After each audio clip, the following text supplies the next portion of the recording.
ईद उल फित्र की नमाज का आसान तरीका। सबसे पहले नियत करें। नियत की मैंने 2 रकात नमाज वाजिब ईद उल फित्र की जायद 6 तकबीरों के साथ वास्ते अल्लाह ताला के। पीछे इस इमाम के मुंह में रकाबा शरीफ की तरफ अल्लाहु अकबर कहते हुए दोनों हाथ बांध लें। फिर सना पढ़ें। फिर उसके बाद 3 तकबीर और कहें। पहली तकबीर में दोनों हाथ कानों तक उठाएं और अल्लाहु अकबर कहते हुए छोड़ दें। इसी तरह दूसरी तकबीर कहें और अल्लाहु अकबर कहते हुए दोनों हाथ छोड़ दें।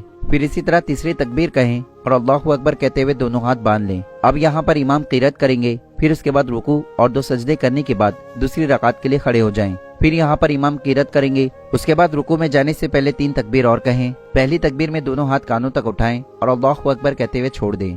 फिर इसी तरह दूसरी तकबीर कहें और अल्लाहु अकबर कहते हुए दोनों हाथ छोड़ दें। फिर इसी तरह तीसरी तकबीर कहें और अल्लाहु अकबर कहते हुए दोनों हाथ छोड़ दें। फिर उसके बाद अल्लाहु अकबर कहते हुए रुकू में जाएं और 2 सजदे करने के बाद बाकी नमाज को मुकम्मल करें। नाज़रीन, अगर आप ईद की नमाज का मुकम्मल तरीका PDF में देखकर सीखना चाहते हो तो मेरे इंस्टाग्राम के बायो में PDF का लिंक है। आप उस लिंक पर क्लिक करके वहां से PDF को पढ़ सकते हो।